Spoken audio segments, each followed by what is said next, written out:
across the galaxy. This is where conspiracy on the wild side meets the perspective of a lifetime. This is the Free Zone with your host, Freeman.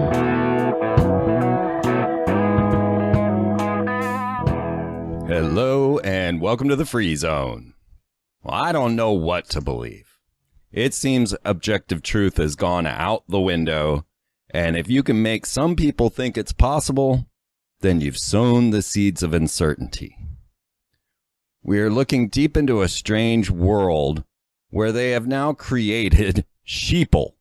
Yes, folks, that's very true. Sheep-human hybrids have been made in the lab. You can get the facts at National Geographic. You can find it on my Twitter feed. I hope that you're following me at Freeman TV. Yes, I mean, we live in a time where human cloning is the norm.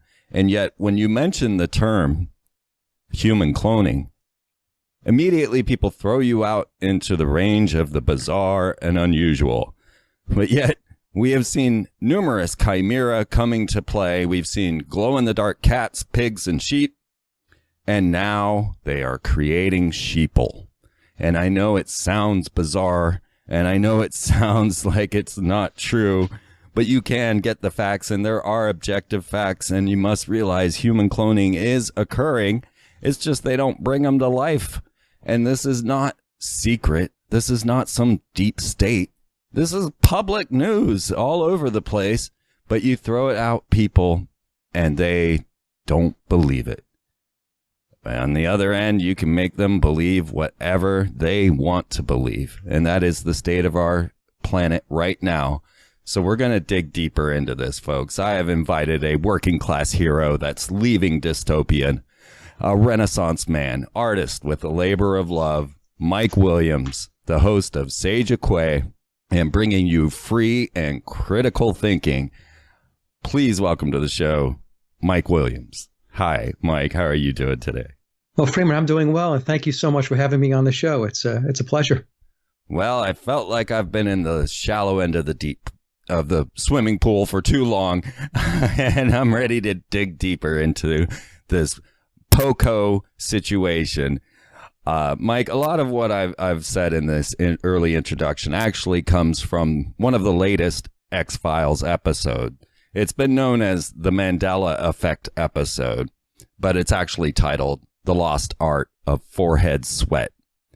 And honestly, this has been one of my biggest complaints in current times, is that people don't know what to believe anymore. You throw out a fact, like they have created sheeple, sheep-human hybrids, and people are like, that's crazy. And yet it's absolutely true. No matter how outlandish it sounds, it's mainstream science. Yeah, it's very interesting how they will put truth out there. And when they do put, or I should say some semblance of the truth out there, Freeman, that people don't believe it. But when they'll put out deception and lies, people will embrace and adopt that. So it's a very interesting dynamic that we have with the human race, where what to believe becomes a challenge. And for those folks like yourself, me, and many, many others that are trying to get the truth out and to have people awaken to an alternative perspective on things, it's very difficult. It's very difficult. And what winds up happening, I know, at least with me and my show, and it becomes very niche in the sense that, you have your base of loyal subscribers or people that come to my blog and so on. But for the most part, when you take a look around at the remainder of society, because we are a very small minority, contrary to how some of the truth community and the alternative research community, how they want to kind of perceive our involvement, we are a very small minority. The majority of the folks are essentially wandering around and not really sure of who they are, what their life's about, and many times not even concerned about what is the truth. They just take things at face value and they run with it, and they get back on the hamster wheel and they go on with their lives. Without a doubt. Yeah. People don't really want to. Well, the internet has given us the opportunity to believe whatever you want to believe. I mean, if you don't want to believe something, you can just go to Snopes, right? Exactly. But yet there it is right in front of your face. I personally was covering deep space war news for quite some time. And I feel like all my hard work in science has been kind of tossed out with the current belief systems, when I think it's as fascinating as anything anyone could believe. I mean, CERN put a device up on the International Space Station called the Alpha Magnetic Spectrometer, and it was built by a corporation called Grawlator. And Grawlator's corporate logo is a reptilian claw. One of the only signs we have of a Grawlator from our ancient past, this dinosaur. And this alpha magnetic spectrometer sees the anti-universe. And it was put up there by a corporation that uses reptiles as its corporate logo. You don't have to reach out that far in deep science to say things are much stranger than people think already. Yeah, no, absolutely. And that's because people want to believe what it is that they believe. So you had mentioned, the internet is filled with all kinds of information. And what I try to explain to folks, Freeman, is that information doesn't mean it's truth. Information just means it's data. It's information that's out there. It could be good information, it could be bad information, and it could be everything in between. But what I have found is what the vast majority of folks do is they have a belief system. And what they want to do is they want to back into that belief system. They want to validate what it is they believe. So you putting out all of your information and doing all the due diligence and all the research, there's going to be an audience for that. There's no doubt about it. But the average person, either A, is not going to pay any attention to it, or they will find ways in which to debunk whatever it is that you're bringing forth so that they can feel better about their belief system. And that's a big problem that we have in general, trying to get humanity to come together and have an awakening and all that stuff, is because we are very fractured. Humanity is very fractured. Everybody is in their own little box, in their own little compartment, and throwing stones at each other, not cooperating with each other, not seeing eye to eye or any of that stuff. So, it's a tough row to hoe when you look at it from the perspective of, hey, we want to get the truth out there. We want to have people to critically think, even if, let's say, somebody doesn't agree with what it is I'm presenting or what you're presenting, but there's not even a bandwidth of having civil discourse, of being able to just sit there and say, okay, let me hear this out, because there could be information that's coming forth that I haven't discovered or I haven't heard of. And at the end of the day, maybe I'll turn the corner on it. Maybe I will say, okay, well, perhaps that is something that I should look at, or okay, I agree to disagree. But we don't have that. We have a lot of volatile name calling and fist fights and rock throwing. I mean, all over the place. It's I tell folks sometimes I try to be very positive all the time, but sometimes you look at it, you think to yourself, this is getting a little disheartening. Yeah. So I understand completely where you're coming from. You're putting the work out there, and you're like, well, where's the traction? Well, yeah. I mean, again, a personal note, I found that children could prove my Obama clone theory in the classroom. I give them all the data to do that. They write me and tell me, oh my God, that was awesome. My teachers were flabbergasted and I got an A. But an adult wouldn't even open that article. You know what I mean? They were like, this is just out there and I'm not even going to touch it. Yeah, because they think it's ridiculous, because they are conditioned not to look at that stuff, not to look at anything that just might push the envelope, something that you mentioned earlier, and it's one of the taglines on my blog. Truth is indeed stranger than fiction, and it's so true. But you're correct that children are much more open, and because they don't have all that clutter and all of that noise that adults have after years and years and years of being indoctrinated and conditioned to believe a certain way or to think a certain way. Children still have that bandwidth of discovery and exploration, within their minds. They still have that creativity and imagination. Adults, however, the longer they go on in life, the more time that passes, a lot of that stuff, many times for many people, it dissipates. And for some, it just goes away completely. They don't critically think at all. Absolutely. What's the need, right? Right. We kind of live in the honey boo boo world. I mean, I can't believe that I am personally getting insider White House knowledge by watching Big Brother Celebrity. Yeah. I don't know if you know about this, but Omarosa is on the Big Brother Celebrity season this season. And she is saying, she's like, oh, well, I have to teach Sean Spicer how to say words. Oh, if you knew what was actually going on inside there, and I'm trying to fix it, but they won't allow me access to the president, you would be so scared. You should be extremely worried. And this is going out on Big Brother. So this, consider the audience is what I'm saying there. No, absolutely. They communicate stuff out all the time, by the way, and it just goes over most people's heads. Yeah. But now we're at a point where we're at like the idiocracy is real. White House members are on Big Brother giving us, warnings about the state of affairs. I mean, this has gone over the top for sure. Yeah, well, it's a culture of celebrity. It's a culture of personality, the cult of personality. I tell my friends on Facebook, that we live in a cartoon world. We literally live in a comic book. When you're on the outside, that's how I feel many times. And I'm sure you feel the same way. I feel like I'm on the outside looking in and watching the world and watching this crazy, crazy place and what goes on. And many times I feel detached from it, because I just cannot believe how it has spiraled, right into the ground. And, and I'm 59 years old. So I'm not a young guy, I'm not an old guy, but, I remember back when things were much, much different. And so over the course of almost 60 years, I've seen a definite degradation in our society and our culture. No doubt.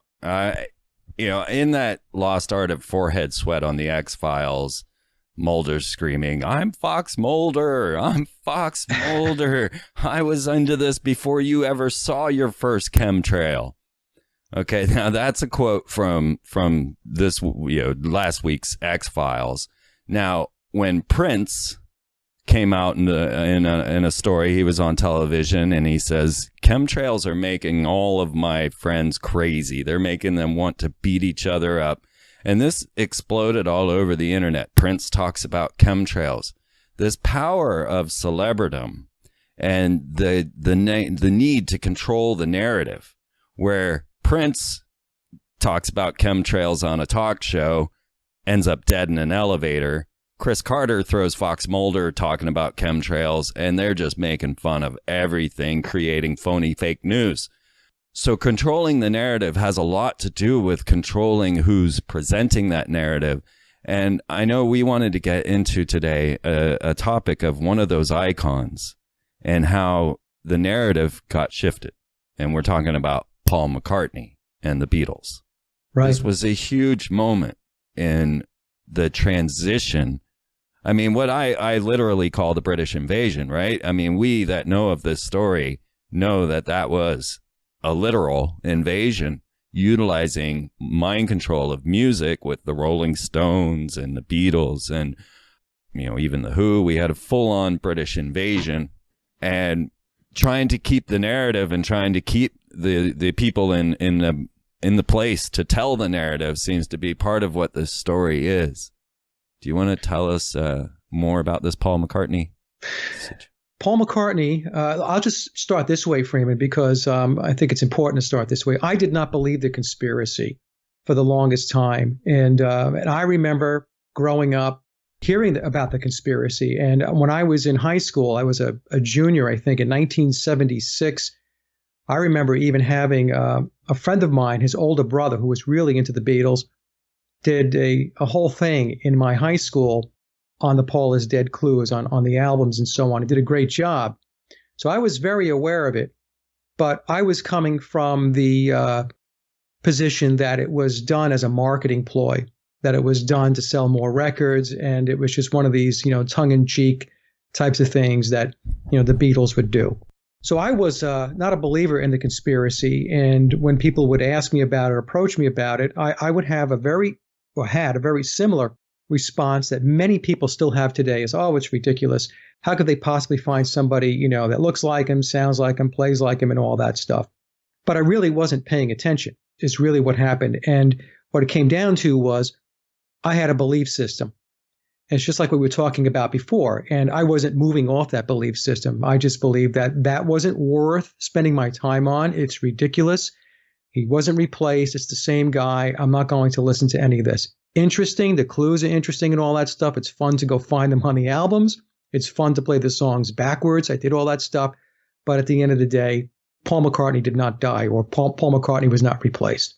So then what happened is I wound up reading a book called The Memoirs of Billy Shears, and the author, who was referred to actually as the encoder, Tom Harriet, 666 pages, 66 chapters, and the book is an amazing piece of work in that it spills the beans, and it comes from a first-person perspective, and the person who's speaking is a person by the name of William Wallace Shepard, Bill Shepard. Others will know him as Billy Shears. Shears is a play off of the last name Shepard, and others will prefer to call him William Campbell or Billy Campbell. So I tell folks when I have conversations about this, I'm not really concerned about his surname. It could be Shepard, Shears, Campbell. It doesn't matter. What matters is that it was a gigantic psyop that was put in play by Tavistock. So all of these bands, the Beatles, and we'll pick on the Beatles and the Stones because they were the two most prominent and famous coming out of the British invasion, they're Tavistock projects. And this is something that's explained very thoroughly in the book, The Memoirs of Billy Shears. And I recommend it. And let me say this before I say what I was going to say. I don't have anything to do with this book. So, I mean, there's no financial connection to it, any of that stuff. So if you're interested in this topic and you want to know more about it, then go read that book and a lot of questions will be answered. So it was an experiment, Freeman, in my opinion, by Tavistock to see how far they can push the envelope with replacing somebody at a point in time when they were at their peak. In 1966, the Beatles were at the top of the rock and roll pile, right? At the top of the mountain. And Paul McCartney and John Lennon were arguably the two most famous musicians in the world. And they had tremendous amounts of television time. People knew who they were. Even if you weren't a Beatle fan, you knew who the Beatles were. You knew who Paul McCartney was and John Lennon and George Harrison and Ringo Starr. And then in late 1966, they swapped out biological Paul McCartney. I call him biological Paul. And they replaced him with another person. And this person, according to the book, The Memoirs of Billy Shears, is William Shepard, Bill Shepard. And Shepard was a known longtime session musician out in the UK. He can read, write, and score music. Right. So he was an accomplished musician. In the book, he explains that he was nurtured and moved along at a very early age with regard to his musical skills and his musical talents by his uncle, who was a very, very high-level Freemason. He admits this in the book. So 1966, the last album that biological Paul McCartney played on was Revolver. And then in December of 1966, there was an album that was released called A Collection of Oldies. And a lot of people don't know about this album. It was released out in the UK. I'm not sure it made it here in the United States. And on the cover of that album, it's a very psychedelic album cover. And there's a man on the front cover. And you have to look really, really hard to find the word The Beatles. It's called A Collection of Oldies. And again, on the front cover is this guy. He's dressed in a very psychedelic type of outfit. The album is essentially a greatest hits of the Beatles. I call it phase one of the Beatles. Biological Paul, that phase. Going from 1963, the Please Please Me album, up through 1966. But the question that you have to ask yourself is, why would an album in 1966, which covered songs from 1964, 65, and 66, why would it be called a collection of oldies? It should have been called a greatest hits album, or greatest hits to date, or greatest hits so far. What it was a stake in the ground. They were introducing this new member of the Beatles, Bill Shepherd. He is the same person that played the character of Phil Ackrell in The Diplomats with Denny Laine. So this is very important to remember.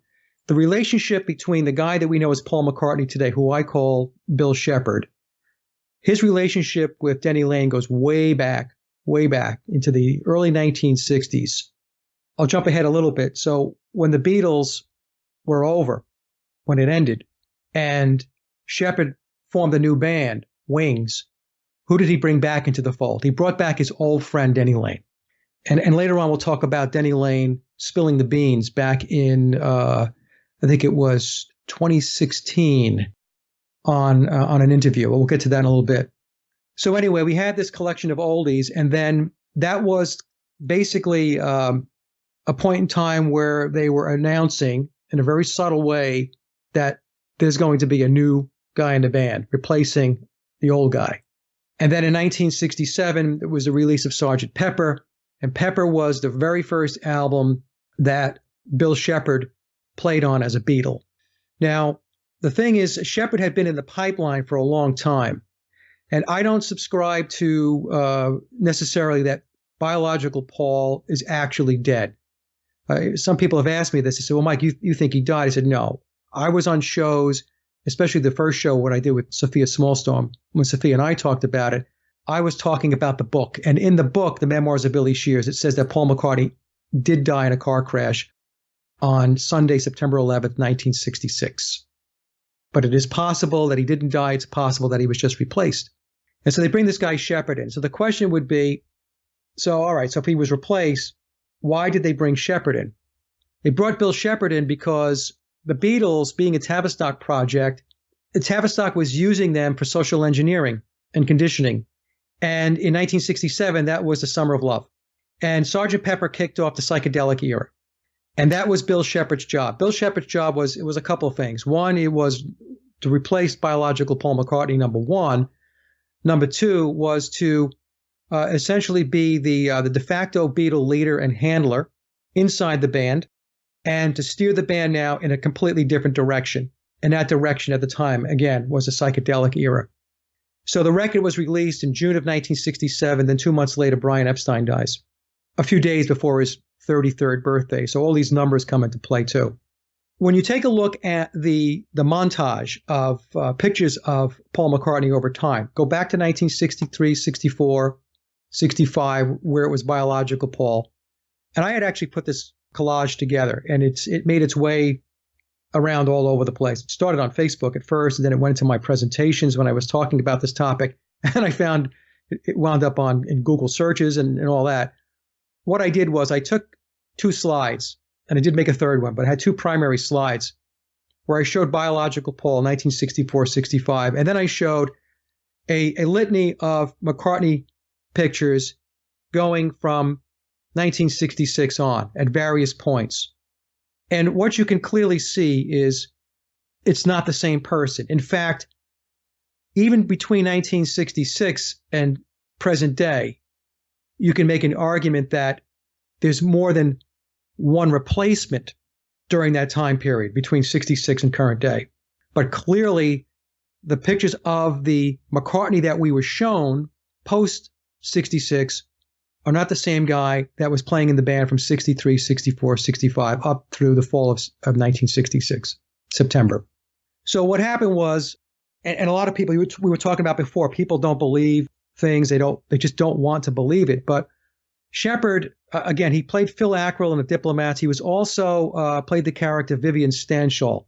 Vivian Stanshall was very popular in the UK, did a lot of vaudeville types of stuff. He was in the band with Neil Innes, and Neil Innes later on was one of the creative personalities behind the Ruddles, which was a parody of the Beatles. So what you're seeing is, what I'm getting to here is all a big club, and all of these guys are all tied into each other. Shepard's tied to Lane. Lane and Shepard are tied to Neil Innes. These guys all know each other. They're all Freemasons. They're all in secret societies. And that's the reason why when people turn around and say, well, somebody would have said something. No, because the people that were in the know were people that are in the club. In the book, The Memoirs of Billy Shears, as an example, Shepard explains that the Who knew, the Stones knew. In fact, in the book, he says that Mick Jagger was quite irritated by the fact that Shepard had filled in, and he actually stepped into the shoes of biological Paul McCartney. And by the sheer fact that he just took over the role, he took on the fame instantaneously. And that bothered Jagger because Jagger was looking at it and saying, this guy didn't pay his dues. I mean, I we're here writing songs and doing this and doing that. And this guy steps in and all of a sudden he's got fame and fortune. And it wasn't until later that Mick Jagger finally had the respect for Shepard because he saw that Shepard was actually an extremely talented guy. So what happened was, in order to make the transition, I hope I'm not jumping around. I hope this is making sense to everybody. So in order to make the transition from Revolver and that little segue album, a collection of oldies where they introduced, that's Bill Shepard on the front cover, folks. That's him. If you take a look at old Vivian Stanshall performances, that's how Stanshall used to dress. But what they did, Freeman, was with Sgt. Pepper, they changed everything. They didn't just change Paul McCartney, swap him out, replace him. They changed the appearance of all of the Beatles. And they introduced him as a new band, Sgt. Pepper's Lonely Hearts Club Band. The album cover was striking, all of its psychedelic perceptions. And you took a look at each of the Beatles. They were very different. They were no longer these mop tops, long sideburns and beards and the colorful band outfits and all that. What Tavistock did, and they're working, of course, with British intelligence on this, is they just made everything look different. Everything changed. So when you looked at it, you're like, wow. I mean, the Beatles really changed. These guys have really evolved. They've grown up now. And so what happened was you didn't focus that much on Paul McCartney. So what you did was you focused on the big picture. And just by the sheer fact that McCartney or Shepard was there as McCartney amongst the other Beatles, people just looked at that and said, well, that's Paul McCartney. Nobody questioned it. Whereas if they left the Beatles looking the way they did from their Rubber Soul and Revolver era, and then introduced Shepard, there's a very high probability there would have been a lot more questions about that doesn't look like Paul that we used to know. But by changing the entire picture, changing the scenery completely, it worked. So that's what Tavistock did, and there were times when it got a little dicey, especially based on the fact that Shepard is not naturally left-handed; he's right-handed. I was just reflecting on that time period, and I was thinking about Revolver and Rubber Soul and how much those albums were like, hey, girl, I'm going to come and kill you, to the transition of the psychedelic era. I mean, if you listen to the Revolver and Rubber Soul, you really think that the Beatles hate women and want to burn them to the ground. But then at that same time that you're talking about around the era of Sgt. Pepper's, the Beatles just stopped touring altogether. That's right. They said they were too frightened to go out there. The fans were too fanatical, and it's just not worth it. Yeah, they had said that actually Brian Epstein had made the announcement that they weren't going to tour anymore. They said it was too chaotic, that it was inhibiting their creativity, being on the road. They wanted to do more stuff in the studio. They wanted to experiment and all that stuff. So what was really happening at that time was, well, yes, indeed, they were in the studio working very diligently on the new phase 2 of the Beatles, the Bill Shepard era, working on Pepper. In total cahoots with George Martin, who was also a very high-level Freemason, as was, in my opinion, Brian Epstein, Shepard as well. He admits this in the book that he's a very high-level Freemason. In fact, I believe that he is in the illuminated degrees today, which is above the 33rd degree. Well, let me throw this at you real quick. Yeah. Have you heard of the hashtag Enough is Enough campaign yet? I have heard of it, but I don't know much about it. It's essentially the Freemasons saying, hey, quit blaming us for everything. Yeah. So they in Westminster, they've come together and they've gotten so many articles from the Guardian and the World Post and others that were saying that they had too much power, that, Freemasons, we can see it over from Jack the Ripper up to the New York police scandal of finding all the Masons inside. And they're saying they want Masons to identify themselves for powers of position. And the Masons have come back with a hashtag enough is enough campaign to try and say, look, we're not the nefarious force that rules the world. Yeah, well, I mean, of course they're going to say that. And here's the thing. Not all Masons are nefarious. Not all Masons are running around trying to undermine the rest of humanity. But, it's when you do the research, it's just a fact that, Freemasonry has been around for a very, very, very long time. And they are the overarching secret society where other secret societies are tucked in under. Yeah, let me clarify for people just to make sure so folks know. You can go to the New York Grand Lodge and you can see of Freemasonry. You can see all the people that created Hollywood. They've got their bronze statues, pictures, everything there. You can go to the Supreme Council in Washington, D.C., right, and walk down the aisle of famous Freemasons. These things are not hidden. All the presidents, the Buzz Aldrin. You can go to the Grand Lodge of Sydney, Australia, and all along the walls is every prime minister in his apron. So, to say that we're not in charge of these things, and yet they own, Roy Kroc of McDonald's is a Mason, Walt Disney Co. is Masonry, and we're going to get to Disney in the second hour. It's pretty obvious if you just go to their lodges and learn that these are the men in power. I don't know how they could try and claim that they're not. Well, of course they're going to try to say that they're not, Freeman. And the thing is, and that's part of a psyop too, right? It's basically to sit there and screw with people's heads and, we're not bad guys. And we're, and they're not all bad guys. I know people that are Masons and, I mean, they're not up to bad stuff. But what happens is, it's a hierarchy, and the most intrepid are those that are tapped to move into positions of power and influence, and in order to maintain the control that they have. And as you just mentioned, I mean, if you take a look at the media, if you take a look at the news, you take a look at the military, take a look at your police departments, take a look wherever you want to look, where there's power and influence and institutions, they were the Freemasons. I mean, the United States was founded on Freemasonry. It wasn't founded on Christianity. And this is another thing that when I have conversations with folks, they get upset about. They want to believe it's a Christian nation. Well, Christian maybe from the standpoint of the people that came over, from the Church of England and so on. But the people who were actually running things, the power structure, the power apparatus was Masonic. Just take a look at George Washington and Thomas Jefferson and all of them, Madison. So you're absolutely right. Secret societies run the show. And that's just, I don't know what to tell folks. A lot of people don't want to believe that. They want to believe that there is no focal point, that there is no controlling mechanism in place. But I'm sorry to say that there is. There always has been. A lot of it is coming to light today because a lot of people are doing research. And as we mentioned before, there's a lot of information out there and people are starting to connect dots. But yeah, I mean, they're in control. And in the book, The Memoirs of Billy Shears, Shepard has a whole chapter on the Masonic influences of the Beatles, how Freemasonry played an instrumental role in the whole creation of the Beatles. And same could be said for the Grateful Dead.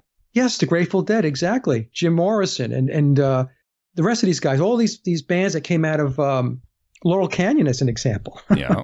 And even basketball and baseball, folks, they were both created by Freemasons proudly. Yeah. So Shaquille O'Neal, proudly showing his Masonic ring on television.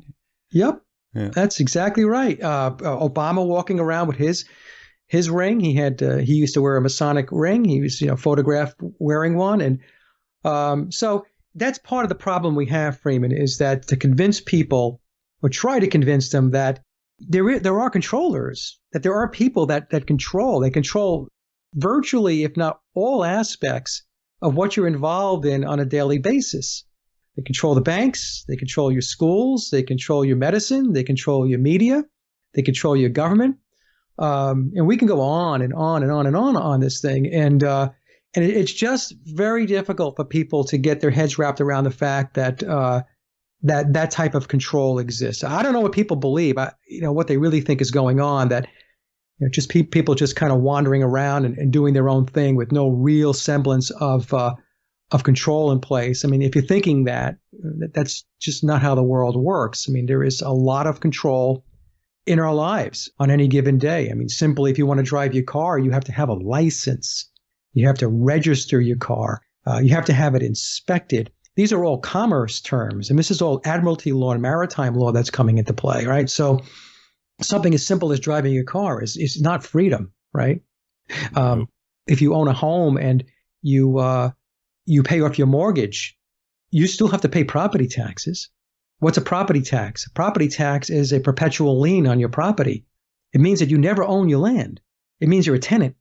So, and if you don't pay your property taxes, what will the controllers do? What will the state do? Well, they will not only take your land, they'll take the house that's on it that you own.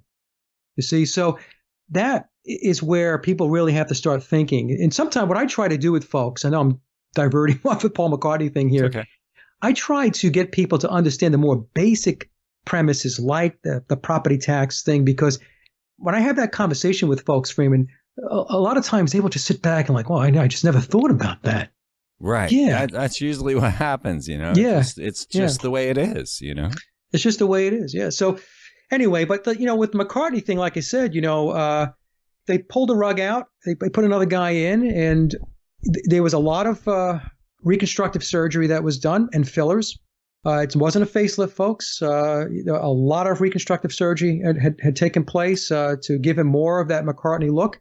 And for those that don't believe that he played Vivian Stanshall, then I suggest that you go back and take a look at Vivian Stanshall, earlier versions of Stanshall. That was Bill Shepherd.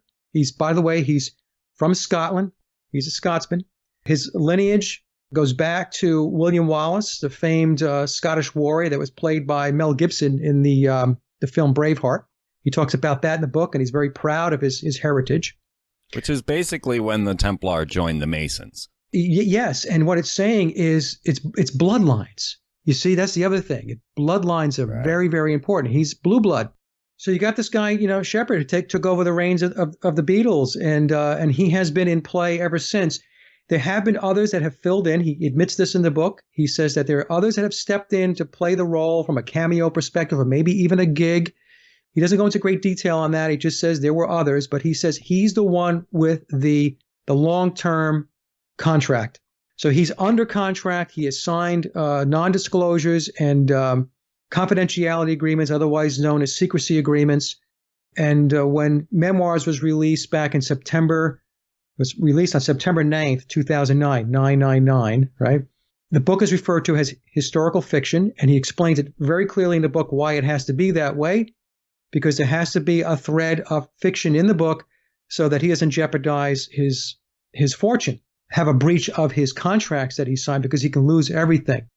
When the book was written, his attorneys were involved every inch of the way to make sure that what was being presented in the book can be presented. As an example, he mentions in the book that he wanted to talk more about his relatives, his descendants, and they said, no, don't do that. You can't do that, because if you do that, what's going to happen, Bill, is you're actually formulating a foundation there where people are going to be able to dig further and research, and it could hose things up. So he left that out. And some people will say, well, maybe he's lying about the name Shepherd. He could be, and I don't discard that either. Like I said, I'm not really concerned about his surname.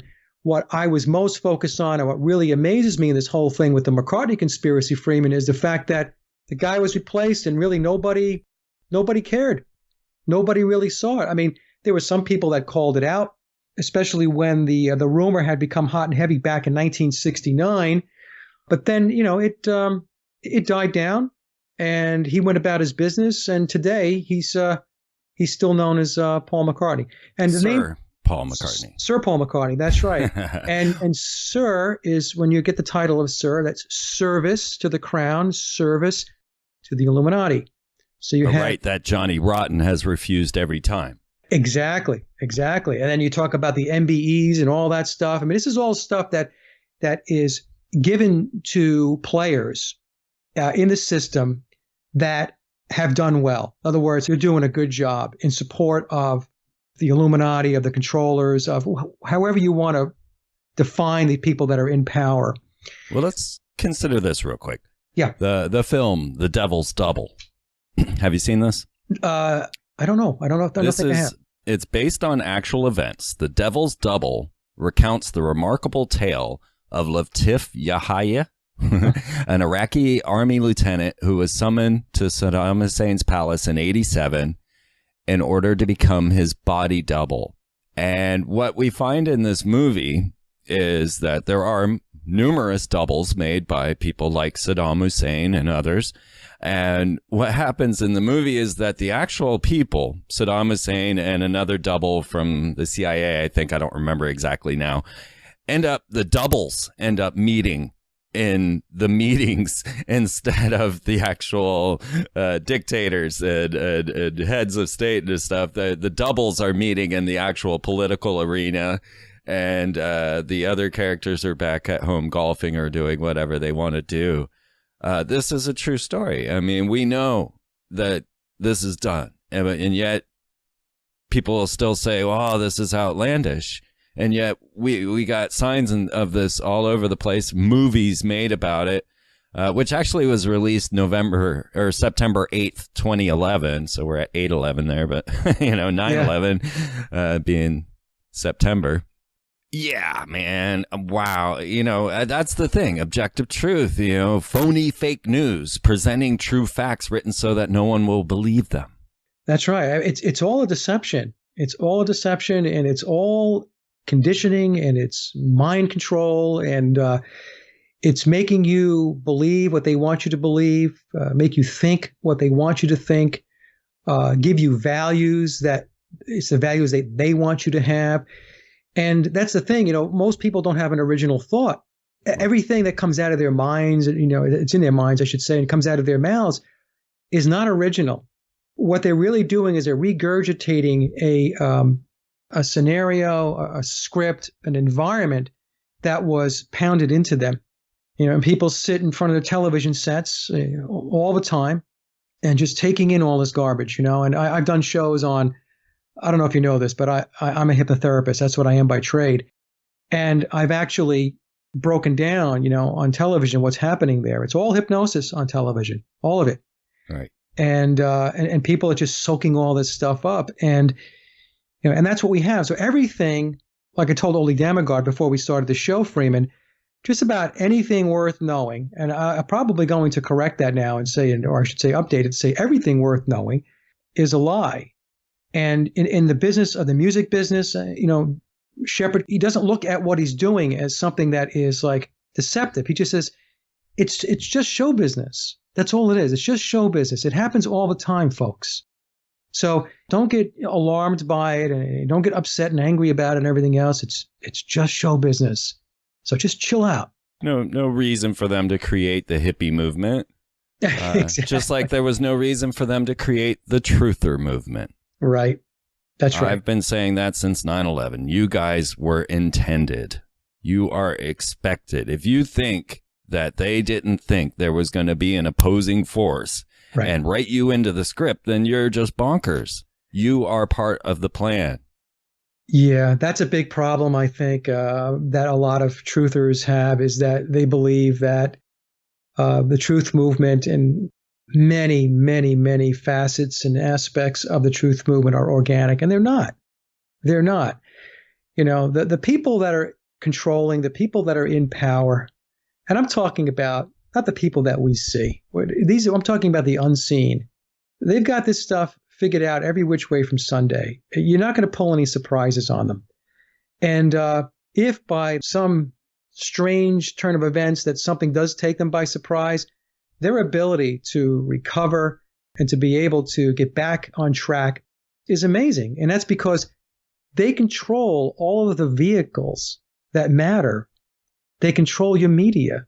They control your academia. They control the whole corporate structure. People go to work in corporations, all this stuff. So, the magnitude of the control for many people, Freeman, is just absolutely mind-boggling. And that's why they can't get their heads wrapped around. That's why they can't really embrace it. Now, here's, Mike, a true statement really is that they don't need to constantly put doubles or manufacture the artist or pay them to keep silent, any of these things, because they create the culture.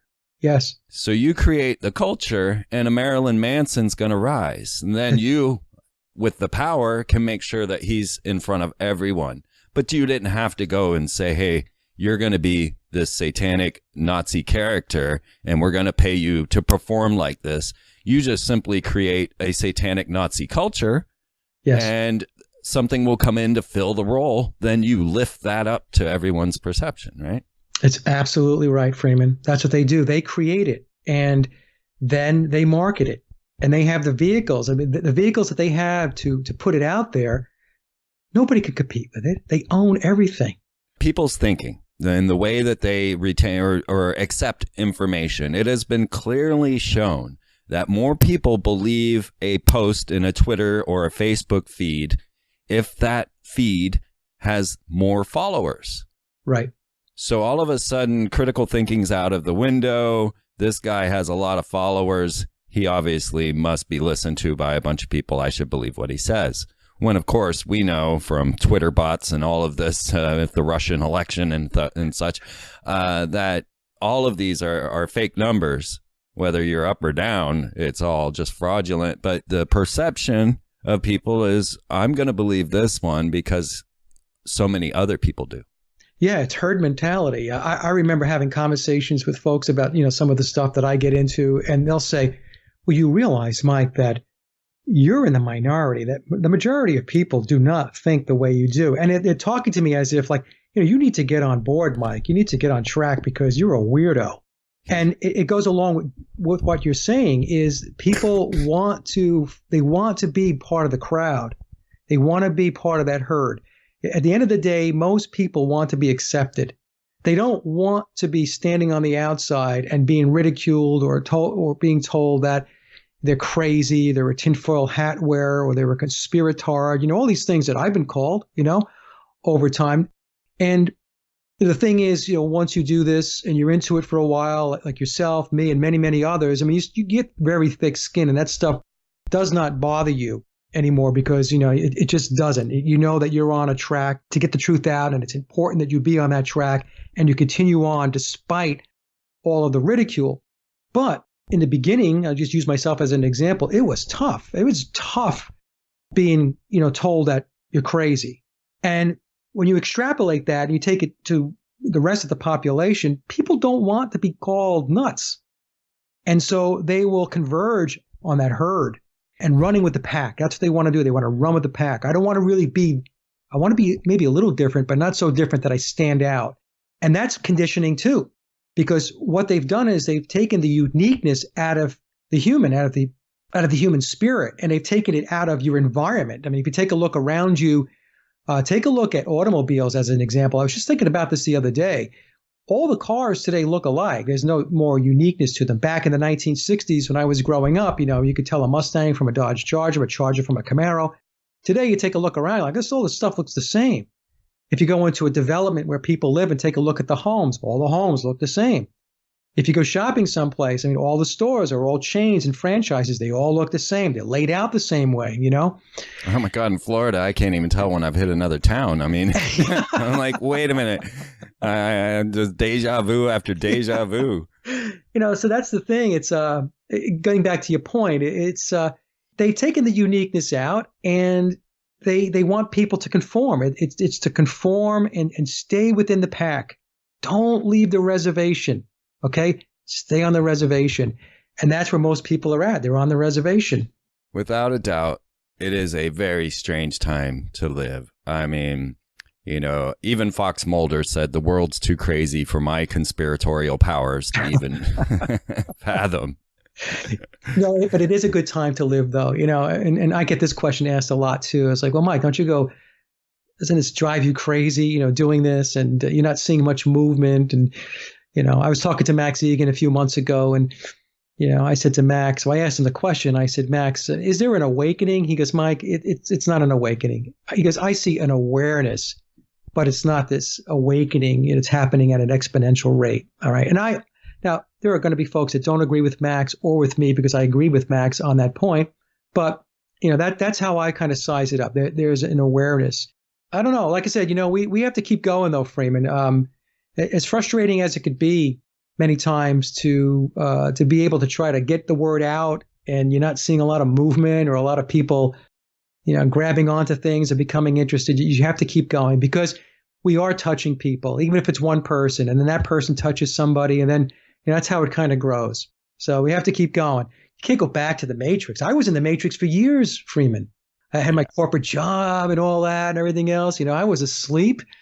I was one of the people on the reservation, and now knowing what I know today, not to say I know everything, but which I don't, but based upon what I do know, going back is not an option. It really isn't. It really isn't. And for me, I'm not giving up on my Obama clone theory one bit. It's probable and it's possible. And, if they were going to bring anyone back, it would be Akhenaten. They honor him in every Grand Lodge of Freemasonry.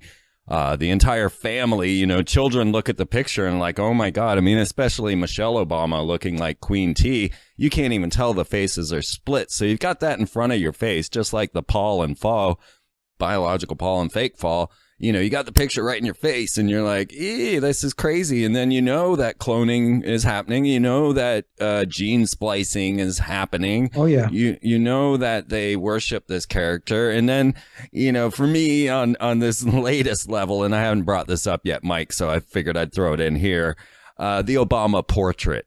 Yeah. Now, if you're at all familiar, folks, with Akhenaten, then you know that the biggest complaint Egypt had with Akhenaten was that he wouldn't conform to the standards of pharaonic ideals. And he depicted himself too often with flowers and with his children playing. And this was just not acceptable as a pharaoh. And it was one of the biggest complaints of Akhenaten's time. So now you throw up a collection of presidential portraits and stick Obama's in the center, and which one does not fit? Well, the one with all the flowers and the leaves and the plants in there, that is exactly what Akhenaten did. And then Obama is building this presidential library in Chicago, which will not house a single book. And it is a massive Egyptian structure. And of course, it was designed by Meryl Streep's husband. He had a large role in the design of this thing. And so here is, Akhenaten continuing with 2,500 years of history, doing the exact same thing he did back, 2,500 years ago by depicting himself with flowers and leaves, and does not fit. So, I can't help but just keep going, oh my God, this just doesn't end. It just doesn't end. I keep waiting for it to end, but it's not going to. It's not going to end, Freeman, it's not going to end, because it's just so, existence is nowhere even close to what people believe it to be. People want to believe that it's all in a nice little box and there's a bow slapped on top of it. And when you start to really dig into this stuff, you're absolutely right about the cloning. If anybody thinks that they're not cloning and they don't have the ability to do this, it's in the news, Mike. I mean, if you go and you look up the International Space Station, there are over 30 human cloning projects openly discussed on NASA's website for human longevity, seeking immortality on the International Space Station. This is what I'm sorry to be blown out here. Because when we say the words human cloning, you might as well say flat Earth. You might as well say, but it's the president released federal funding. Barack Obama released federal funding for human cloning because there was no money in it. And we now have sheeple. They're creating cloned sheep hybrids, and it's in National Geographic. We're not talking about Paranoia magazine, Yeah, under human the guise cloning is Yeah. common, and it's happened forever. But people hear those words, human cloning, and they think bringing this body to life. They've cloaked it in the term stem cell research. Exactly. But you clone stem cells, folks. That is cloning humans. And they brought those sheeple to life. They allowed them to live in the womb for 29 days before the clone and kill, which is what Barack Obama funded. Technology was put into place. Yeah, you let them grow. I mean, what they're doing with these sheeple, they have taken sheep, they've pulled out their embryo, they've taken it, they've inserted a human DNA, and they have removed the factor inside of the sheep DNA that will grow a particular body part. The one in question is a pancreas.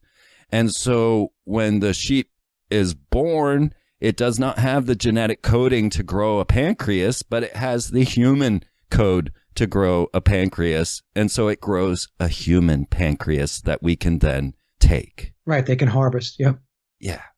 And so when you say human cloning, Mike, people all of a sudden it's like out there in the ether when it's been news for a decade. The technology that they have, Freeman, not just in the area of cloning, but everywhere, is so much more advanced, so far advanced, that it goes beyond science fiction in many cases. And that's the thing, people... That's my point, is we don't even have to go to advanced sciences. We don't even have to go to DARPA to find that they're cloning humans. It's in National Geographic. Right.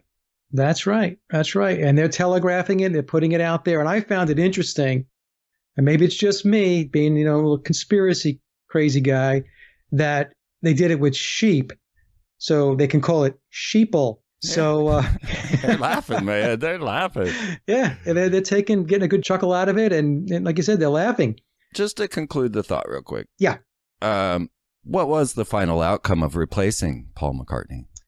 Well, the final outcome was that they continued on with their Tavistock project, which was, like I said, it was a grand experiment in social engineering, and also, I believe, a grand experiment in how much the public can be led, how much they can be deceived without even knowing it. And that, to me, is a huge piece, because, like I said earlier on, when I first started the McCartney discussion, they took one of the most famous musicians, entertainers of the time, and they swapped him out. Forget about whether he died or not, or replaced. Doesn't matter. They swapped this guy out. And it happened, and nobody cared. And everybody, mostly everybody, I can't say everybody, but the vast majority of the folks that were following the Beatles, they didn't notice. So Tavistock had to sit back and say to themselves, this is unbelievable. This is truly unbelievable. We put a different person in there, okay? And nobody questioned it. So I think something like that is just an eye-opener for them. I think it opens up the floodgates to what it is now that they believe that they can do. Well, if I can get you to believe that, well, I've got a lot of other stuff now in my desk drawer here that I'm going to go play out. So that's what I think. That's what I think was a big piece of it. I think in the beginning they were shaky about it, like, I don't know, this might not work. But then once they saw it work, they're like, you know what? This is good. This is good. I've always thought that with the creation of Hollywood, when they suddenly realized that they could put a talentless hack Satanist on television and make everyone love them. Yep, that's exactly right. Most of these people that we're watching in movies and so on. Sammy Davis Jr. is who I was referring to. Sammy Davis Jr. Okay, there's a lot he's a talentless hack Satanist that became a social icon with the other Satanists, like Frank Sinatra and others. But I mean, Sammy Davis Jr. was an open Satanist. Yes. The thing is, it continues on today, Freeman. So when we take a look even today, fast forward 40, 50 years from when Sammy Davis Jr. first, hit the scene, or in his height of popularity, because I remember watching him on like the Dean Martin show when I was a kid. That's how old I am, folks. And take a look at today. It's the same thing.